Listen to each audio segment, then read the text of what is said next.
If you enjoyed the video I shared with you from my instructor's TED Talk, which if you didn't see it, you can check out the TED Talk probably up here somewhere, or in the description, I've included a link.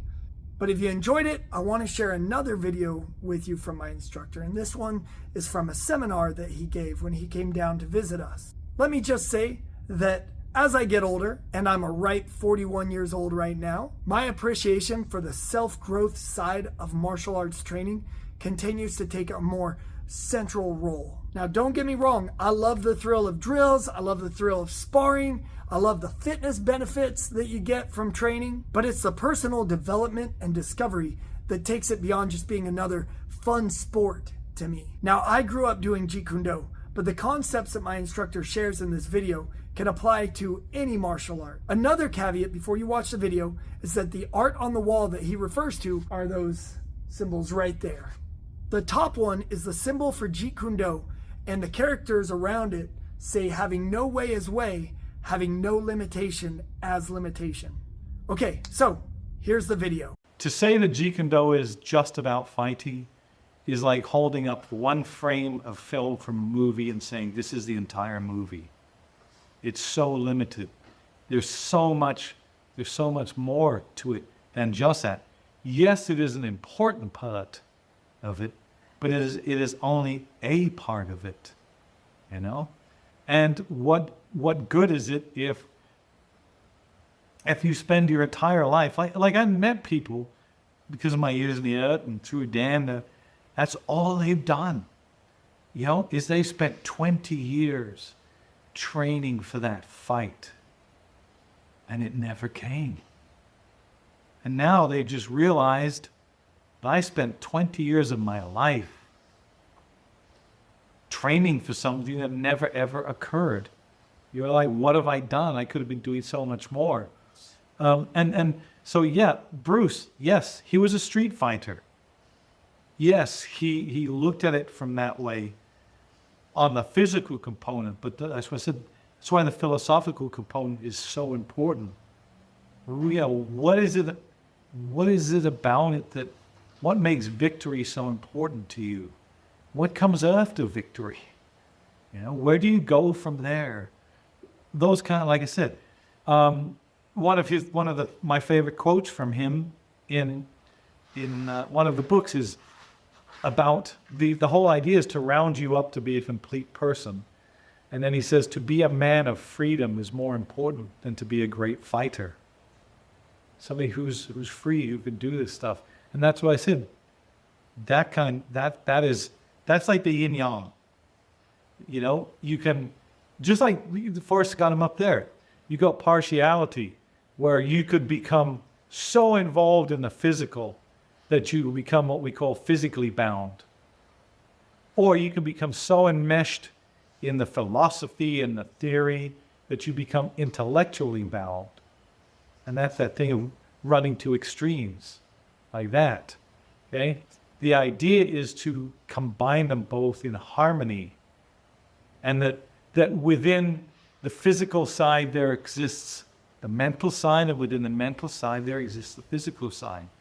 That's one of the reasons why, if you understand what the yin yang is there as it relates to Jeet Kune Do or anything, you know, people say that. And most of us, we see that like that as a flat picture. But that's A, it's not flat, and B, it's never ever stationary. The yin yang is constantly moving, is everything in the universe constantly in a state of movement, seeking dynamic balance, but never quite finding it.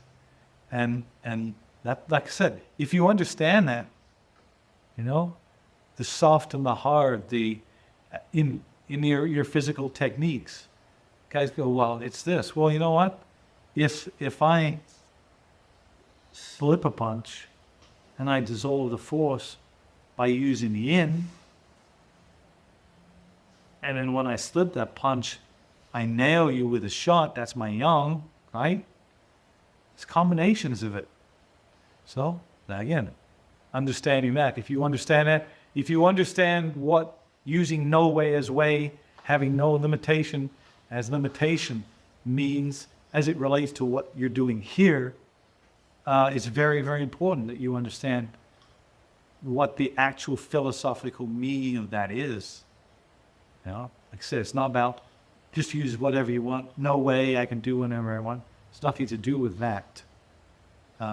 It's about not becoming boxed in, locked in, be it a way of thinking, a way of training, a way of acting, because any way is by itself restrictive. You know, because if something's this, it's automatically not that. It denies all of the other that's. And so, as I said, if you follow Bruce's complete evolution, he came to the conclusion, and they talk about it on that DVD, that he realized that even the art that he created had become a way, because if it was a way of interception, then anything that wasn't interception was automatically excluded from that. And he realized that that was partiality. So the idea, again, was to do away with that whole idea. I hope you enjoyed that. Let me know in the comments if you'd like me to share more videos like this from time to time. And also, I'd love to know why you train. What drives you? Awesome.